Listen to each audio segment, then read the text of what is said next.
Welcome to Season 4, Episode 39 of our Family Travel Australia podcast. We are Paul, Katie and Jasper from the Feel Good family. Join us as we explore this great country, Australia, its people, places and cultures.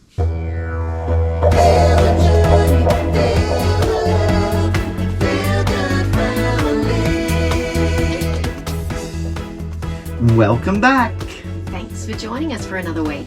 Yes, and we've got something a little bit exciting and new for the Feel Good family this week. We are filming our podcast for YouTube. Yes, that's right. We have decided to create another YouTube channel dedicated to our podcasts, really as a way for us to connect in a different format with our YouTube audience. And of course, our podcasts are full of a little bit more detail around the destinations that we visit, some of the behind the scenes things that don't make our YouTube episodes. And of course, with our new format, we're now including some trending RV news each week. And you get to see Katie in her pajamas. Yes, this is true. I am in my pajamas. There's one way to get subscribers, hey?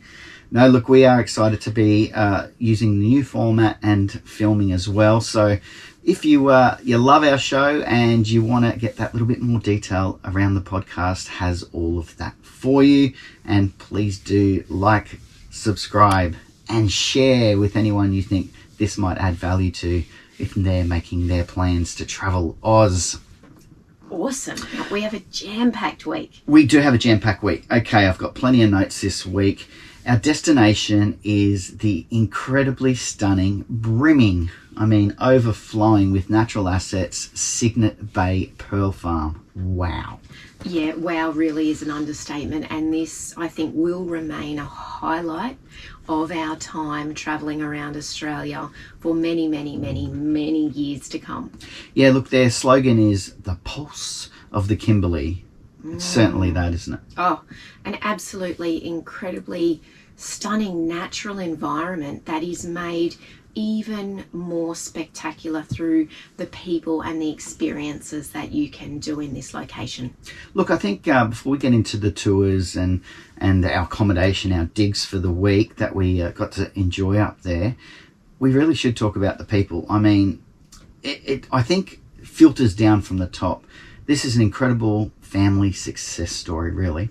Yes, and it's a mere 75 years in the making, with such rich history of the Brown family who own and operate Cygnet Bay Pearl Farm, and getting to really immerse ourselves in that history and learn all about this incredible family who have basically pioneered the pearling industry in Broome and have been at the forefront of new technologies to harvest these pearls and these cultivated pearls and turn their business into something new, morphing over and over again with trends and tourism, and finally opening their doors to their pearl farm and welcoming tourists and visitors and locals to come in and experience what they do.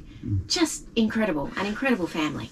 I think there's a couple of really common threads through this story, and that is the first one, they took a risk. Yes, over and over. It's like, that Australian real, let's give it a go. What do we got to lose?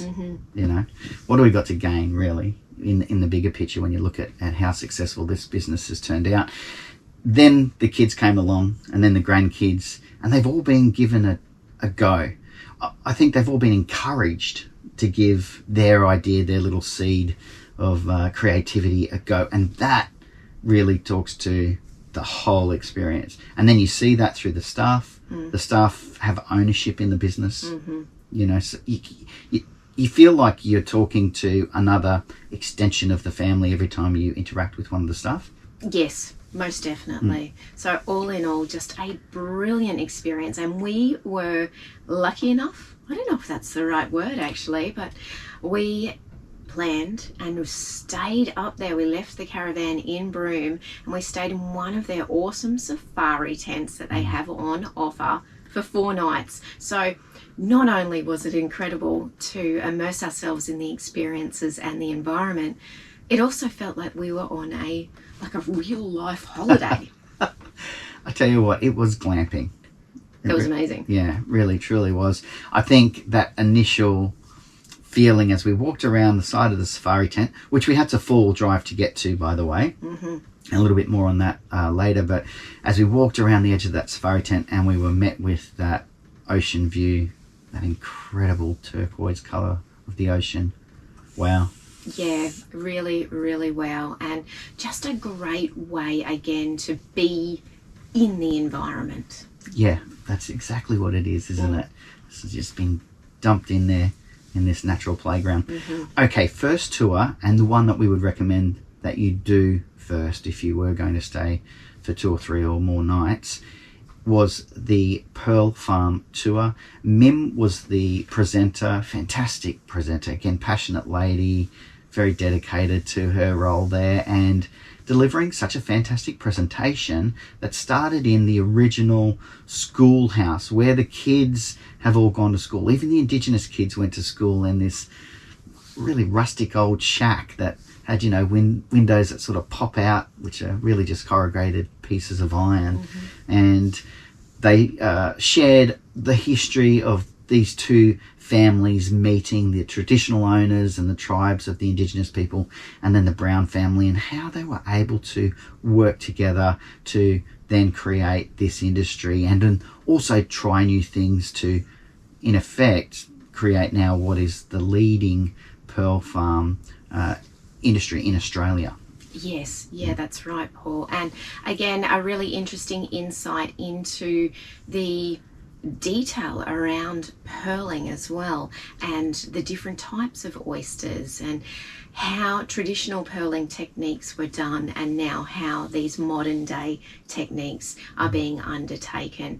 Look, you can also come up for a day trip, so you don't have to come and stay at the pearl farm, although we would highly recommend that you do. I think the fact that it's 210 kilometres drive from Broome is a good enough reason to book yourself into the Accom. They're also building 15 new safari tents that will be accessible with 2-wheel drive only vehicles, so no excuse, book in.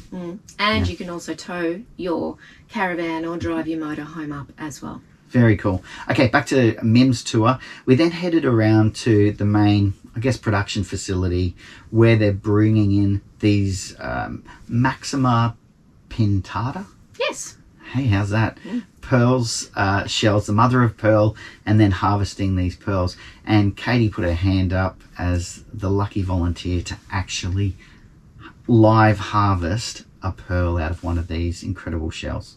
And fascinating, again, just such interesting information and all the detail around how they cultivate the pearls, the science behind it. I mean, it is a seriously detailed, engineered process that has to be 100% right, and the percentage of the yield versus the effort that goes into it is just mind-blowing. Look, I think it's about 20% of the pearls come out and are able to be used, and then of that percentage starts to decrease rapidly as you get to the really valuable and prized pearls, and it all comes down to their colour, their clarity, their perfect roundness. And at about 14 mil from there, exponentially the price skyrockets. I mean, we saw the world's largest harvested or cultivated pearl at their Broome store, their boutique store as they call it. It was 22.4 millimetres and valued, they estimate, over $2 million. Whoa. It was amazing. Yeah. Amazing. So all in all, this Pearl Farm tour is fantastic and great value for money. If you want to visit and get that overarching history and an understanding of just how these amazing little gems of the sea are created, this is the tour for you. It was great when the little pearl popped out in your hand. All of the people, the participants in that tour, everyone let out a, oh, wow, you know, it's quite an exciting thing. The first time anyone's ever seen it. It's quite like having a child, actually. It was like that moment, that reveal of what have we got? Probably actually will work out cheaper than the child, to be honest. A little bit easier too, just quietly. Wow. Okay. So look, that tour is the first one on our list and should be yours as well if you're visiting. We then went up to the main. It looks like originally it was probably their main house, you know, that backs onto an infinity pool that is absolutely stunning. It is now the main restaurant, which serves meals for breakfast, lunch and tea. If you are staying in the safari tent, breakfast is included. So we got to enjoy that a few mornings. And the rest of the meals are really fantastic. And where possible, they're using and utilising the local region for produce, and then obviously that incredible wealth of seafood that's in front of, you know, their backyard, literally. So wonderful experience there, even if you just wanted to sit on that balcony, take in that beautiful, spectacular Cygnet Bay Ocean, have a few ginger beers. I mean, it's a licensed restaurant, so wonderful. We then got to look through their gallery. Yes, they have an on-site stall and gallery that showcases some of these incredible pieces of jewellery that they create in their broom showroom, and lots of the different shapes and sizes of pearls that you can either buy individually or as an already made piece of jewellery. That was very fun browsing. Okay, from there we were able to actually book into our accommodation. So we arrived, I think check-in was at 1 p.m. 2 p.m. from memory. There you go. And so we met at reception and then headed around to our safari tent. Truly wonderful. We were in a king-size safari tent. It had its own en-suited bathroom. The campground around that area does have a camp kitchen that's fully enclosed, so the bugs stay on the outside when you're cooking or preparing meals on the inside. There's actually free laundry. There's plenty of shower facilities and other bathroom facilities, so more than adequate for the other campers that maybe don't have an ensuite, because there are also bush tents, really basic tent accommodation if you just want to come and bring all your rest of your own gear. And then there are a number of other exclusive accommodation offers as well that include little pearling shacks. Yes, which are fully self-contained as well, so have their own bathrooms and kitchen facilities. And there's 3 of those on the foreshore.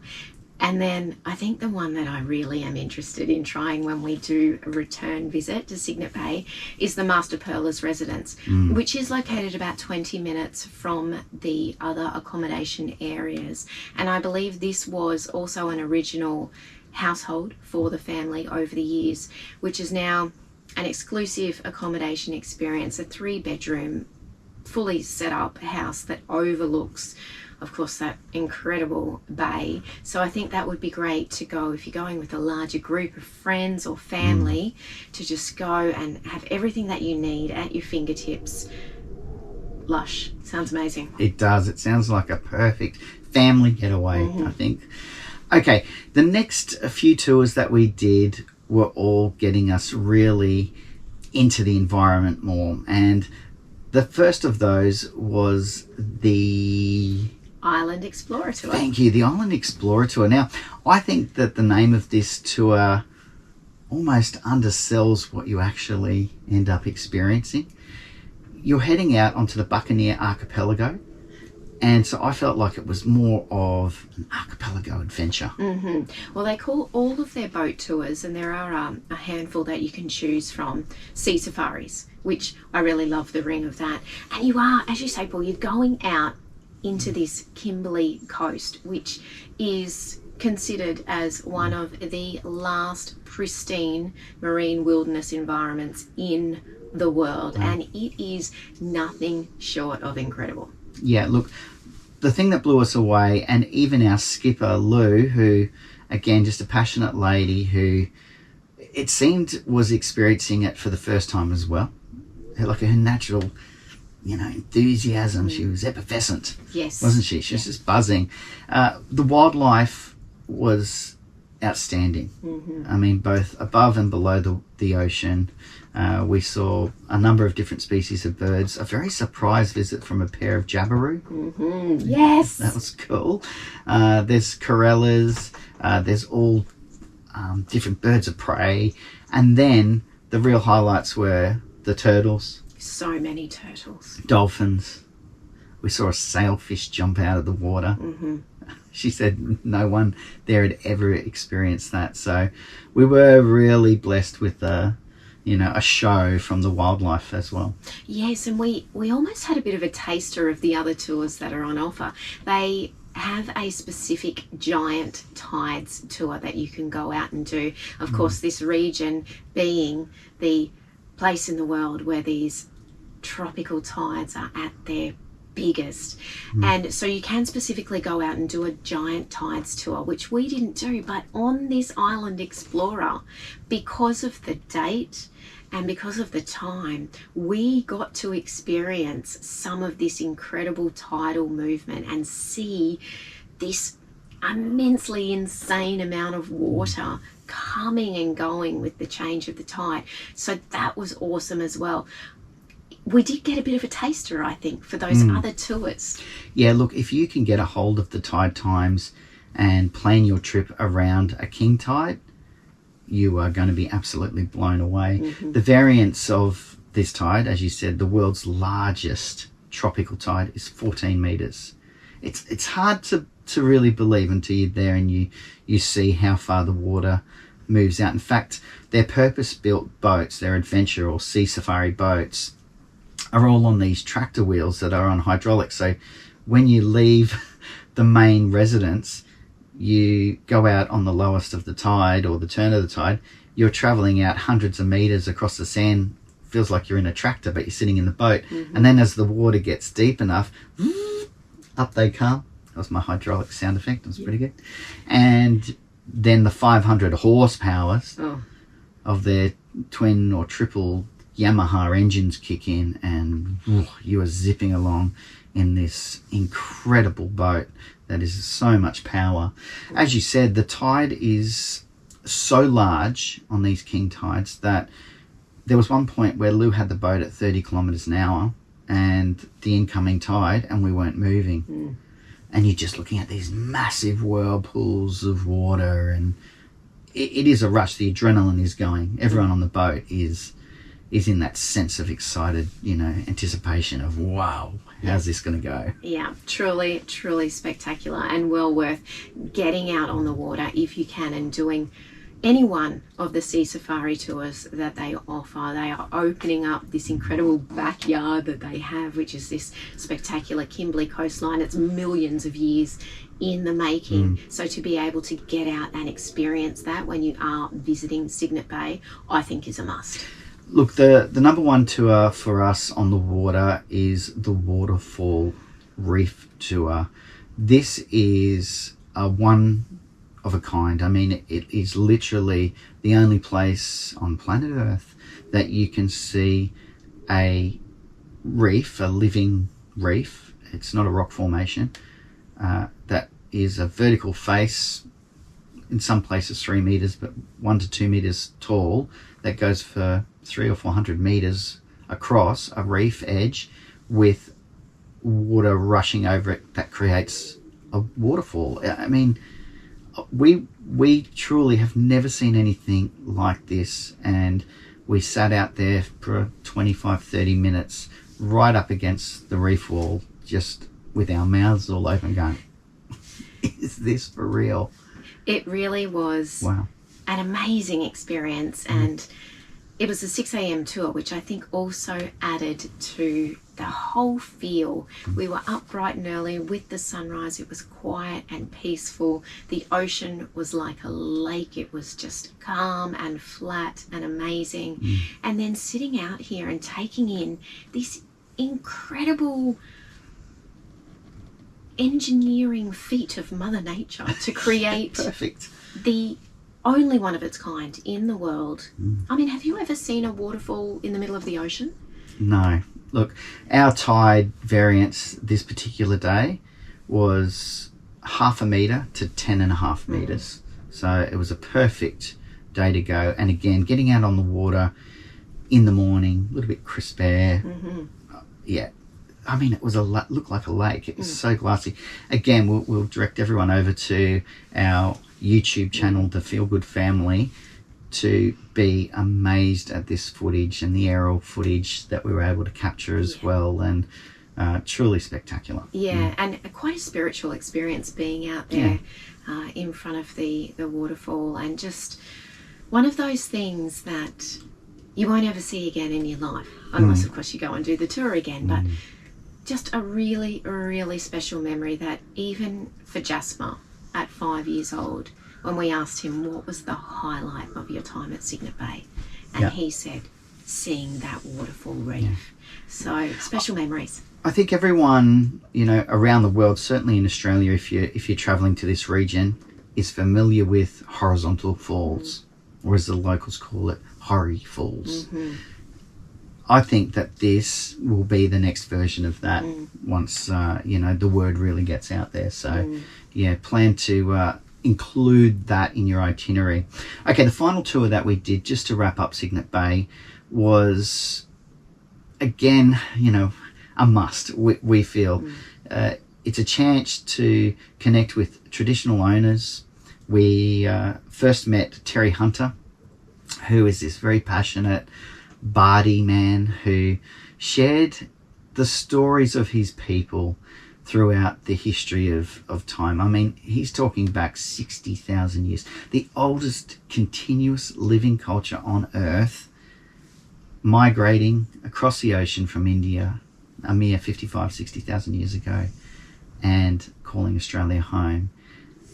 Truly amazing stories and concepts that we'd never heard in all of our time in even working in the Indigenous cultural areas of Australia, and getting a fairly good grasp of some of these songlines and these stories and this dreaming. But then to hear from Terry, and now it's being backed up by science, that his story is actually true, and the human migration blew our minds. Yeah, this was a definite highlight. I loved our time with Terry. We basically were sitting down in this, again, spectacular environment, this backdrop of Cygnet Bay, having a yarn with an old friend, and that really was what the experience felt like. And Terry's history and connection with Cygnet Bay is incredible as well. He has grown up on the farm. He went to school with the Brown children on the farm. He is immersed in the pearling industry. So not only did we get that insight on his culture and the history there, but also we got the insights and the funny stories about him growing up with the Brown family and the changes over the years. And again, just such a passionate man to tell the stories and the information about his culture, and what a shining light for his culture. There needs to be more Terrys. I think so, and there needs to be more people actually hearing these stories and learning about the bigger picture, the stuff that we weren't taught in school, the stuff that hasn't made it into the history books yet. Yeah, really fantastic. We finished up the tour, heading back down to the main residence. Terry then found a little bush honey out of a native bee hive, and shared that with us, which was just really fantastic. That was exciting for all of us. I think he called them sticky flies. Yes. In his culture. Yeah. Very cool. Something that amazed me was that Terry started talking, and then 2 hours later, we were still engaged. Yes. That's pretty rare. Yeah. Isn't it? Yeah, and still wanting to ask questions. More and questions. Learn more. Yeah, and nothing was off the table too, which is, really appreciated, because, you're coming in with these preconceived ideas or these images that you see in the media, and then you get this guy, totally flip your world on this culture in this region. So awesome experience. We then headed over to meet the traditional owner of this region and see and watch him crafting this ancient traditional cultural trading of the mother of pearl called ridgy carving. Yes, and if you do get the opportunity, make sure you stop in and say hello to Bruce Wiggin. He is Bruce Wiggin. an absolute character. He is unmissable and unmistakable with his gorgeous white long flowing hair and the hats that he told us he so proudly designs and paints himself. And to spend a minute with Bruce and watch him working the mother of pearl after learning all of that information from Terry about the ridgy and the traditional practices and how Terry's ancestors would trade this mother of pearl and how it, you know, has been found as far down as Uluru and Alice Springs. And it was really fantastic then to go over and see Bruce, who is at the pearl farm every other day working this beautiful mother of pearl shell. In fact, he was actually carving out new name badges for the staff on the mother of pearl when we went to visit him, which I thought was really awesome. Yeah, he proudly let us know that he's also their cultural advisor. He said, I've even got a badge, look at that. So no, very, very good character, and again, just open and willing to answer questions and share the stories. We love that. Yeah, awesome. Okay, that wraps up our Cygnet Bay experience. Put it on top of your bucket list. I mean, you know, in a world where we are not really any closer to travelling internationally, and you're wanting an escape that feels like maybe an island paradise escape, or, you know, something that is remote but still connected, head to Cygnet Bay Pearl Farm. Yeah. Yeah, and they have completely bitumened or tarred the road from Broome now. So it is actually quite an easy and accessible location. Oh, most definitely. And I think next year will be really exciting once they open up their new campground and safari tent area, really making it accessible for those two-wheel drive vehicles. Okay, we'll move to our new segment, which is the takeaway. What did we learn during this week, or what could we take away that has added value to our lifestyle or our experience overall? So I'm going to grab this one this week. The real takeaway was to meet Terry. Yes. You know, and throughout history, we can pick up any Indigenous cultural textbook or guide and find this clash of cultures. And what they seem to have created here is a celebration of cultures. They've been able to take individual skill sets, knowledge, stories, you know, just empathy, open-armed, open-hearted, open-minded people, and connect to completely worlds apart cultures to celebrate not only their cultures together, but then to thrive.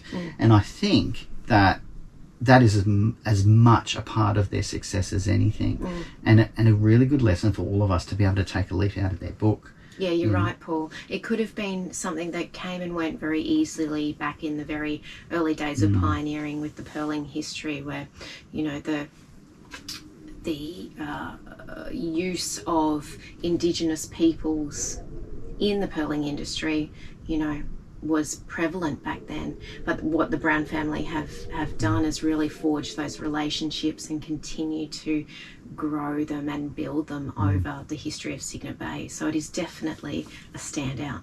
Yeah, it really reminds me of that saying that the sum total is greater than their individual parts. So there's something magical that happens when people can collaborate like this and encourage each other.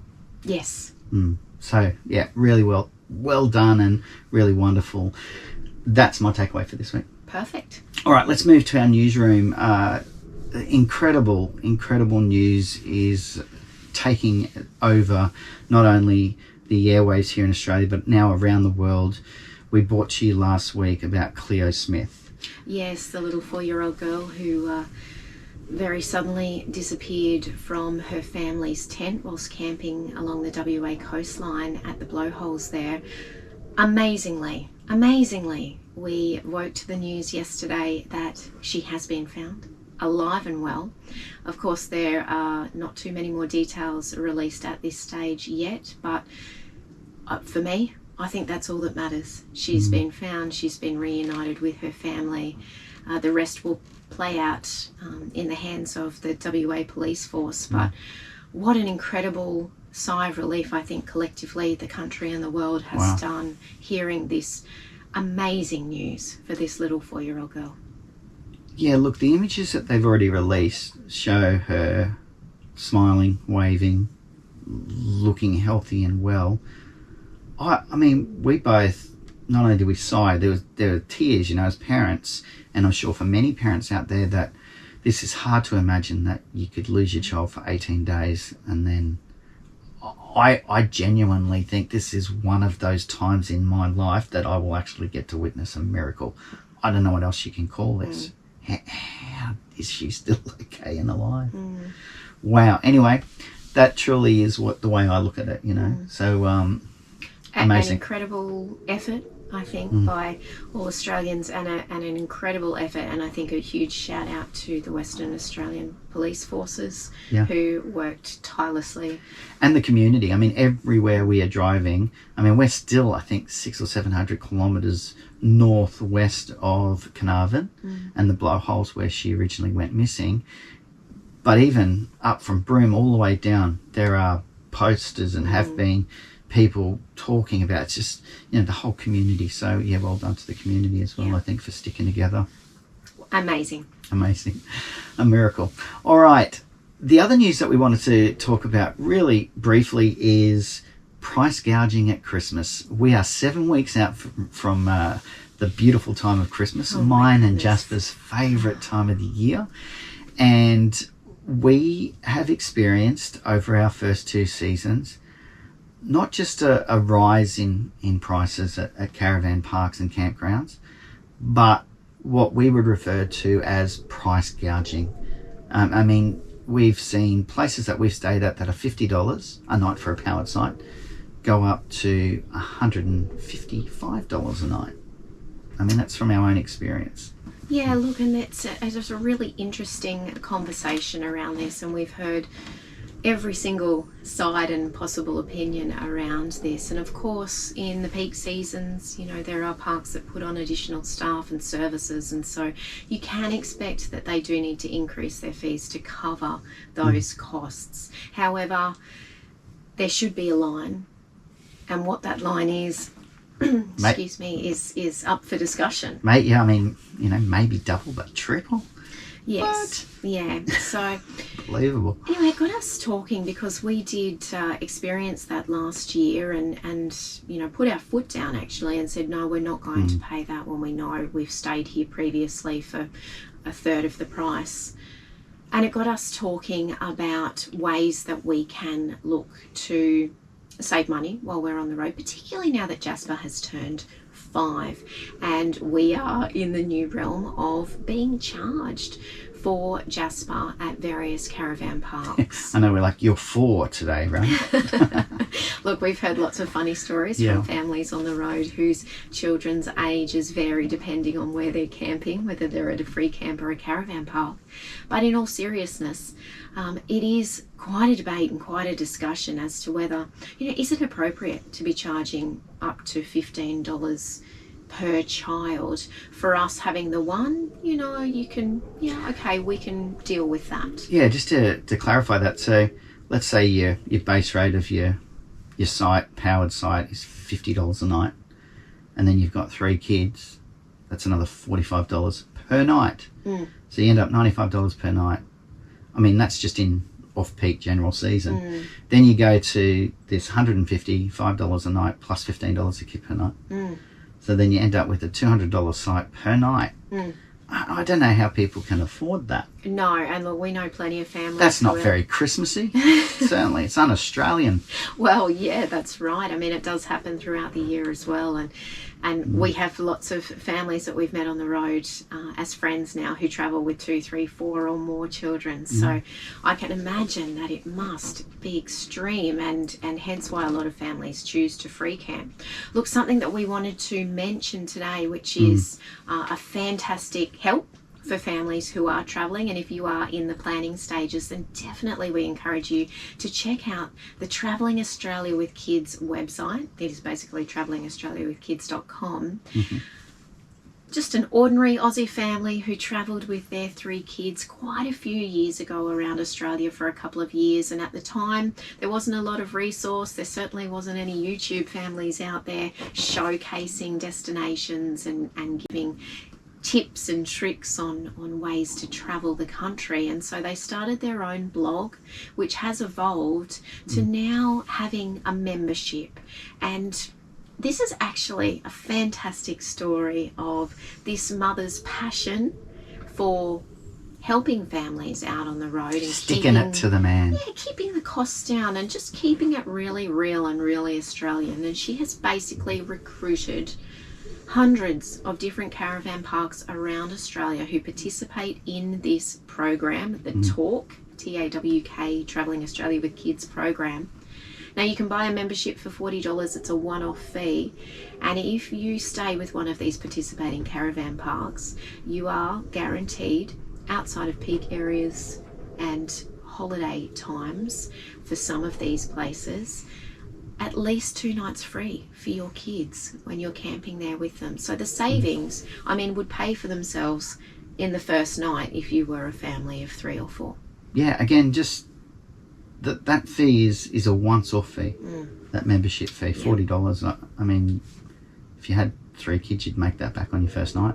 At some of these places that have got, water parks and... Absolutely. So look, we've just purchased one because Jasper now is 5, and there will be definite times that we use this as we travel across the country. The other thing I love about this is that it's a community. It's created this fantastic community of travelling families who are what they call talkers. So again, if you're looking to link in with a community on the road and you are travelling with kids, this is another great one to be a part of. How good did they land that acronym? TAWK, TAWK, Travelling Australia with Kids. Nailed it. Yep. Love it. And I believe the lady, I don't know her name, is quite open to actually having a discussion about it. So if we can, we'll see if we can get her on the podcast and have a good chat with her. Fantastic. All right. I think that's going to wrap it up for this week. We hope that we did okay there on YouTube filming. Look at that. One take wonders. Maybe. Doesn't usually happen this way. There actually were a few stop and starts at the beginning of this show, wasn't there? But next week, we're excited to bring you 80 Mile Beach. Oh, my goodness. Wow, again. Truly amazing location. 460 kilometres drive southwest from Broome. So a fairly long drive day to, again, enter into a nature reserve. It is a sanctuary. It is actually 137 miles long. It's called 80 Mile Beach. We'll talk more about that next week, but it is truly a fisherman's paradise and a wildlife haven, and we love it. Yes, awesome.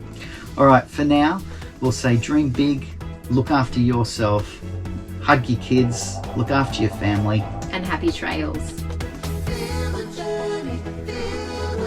Good job. Yeah, you did all right. Kiki. Just get out of my jammies. Oh, there's Jasper. Morning, mate. You want to come and say hello to YouTube quickly? No. All right. Bye. We are the Feel Good family, an ordinary Aussie family that is travelling full-time around Australia.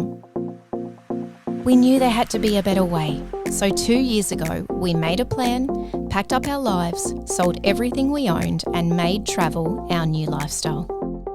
We've never even owned a tent, so totally green with our 4-wheel drive and van in tow, we hit the road and are exploring this great country of ours, learning as we go and making the most of our time together. They say you only get 18 summers with your kids. Now doesn't that make you stop and think? Australia is the great southern land with the world's whitest sand, the world's largest rock, the world's oldest culture, and the world's cleanest air. We want to explore every corner of this great country. Join us each week as we bring you the best destinations, experiences, and Aussie characters that we can find. We hope this inspires you to take a step toward whatever your dream is, because if we can do it, you can too. A new destination every week, right here on YouTube.